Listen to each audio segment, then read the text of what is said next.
नमस्कार, मायेचा स्वाद या यूट्यूब चॅनलवर आपले स्वागत आहे। आज मी तुम्हाला सुक्कं कर्दीचं दाखवत आहे। कर्दी ही सुकी मच्छी आहे, ती तुम्हाला मी साफ करण्याचं दाखवते।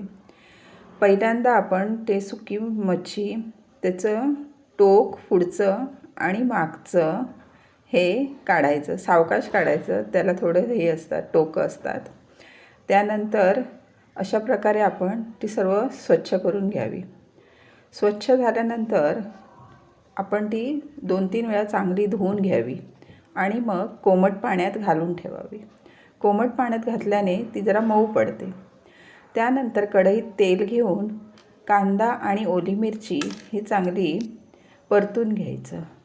परतून घेतल्यानंतर एक चांगला मोठ्या आकाराचा टोमॅटो तो सुद्धा परतून घ्यायचा आणि थोड्या वेळाने झाकून ठेवावं मीठ घालून।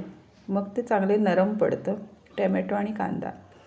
तिखट, हळद, जास्त मसाले काही घालायचे नाही ह्यात। तिखट आणि हळद त्यानेच स्वाद येतो आणि एक बटाटा असं सर्व चांगलं परतून घ्यायचं। अधेमध्ये परतत राहायचं आणि त्यानंतर मग ती कोमट पाण्यात घातलेली कर्दी घालायची आणि 2 चांगली कोकमं घालायची। माझ्याकडची कोकमं ही फार आंबट असल्यामुळे मी एकाचे 2 तुकडे केलेले आहेत आणि ते झाकण ठेवून चांगलं तेलामध्येच परतून घ्यावं, पाणी अजिबात घालू नये। अशा प्रकारे आपली ही रेसिपी तयार झाली आहे। तुम्ही पण ही नक्की ट्राय करा आणि तुम्हाला हा व्हिडिओ आवडल्यास नक्की लाईक, शेअर, सबस्क्राईब करावे। धन्यवाद।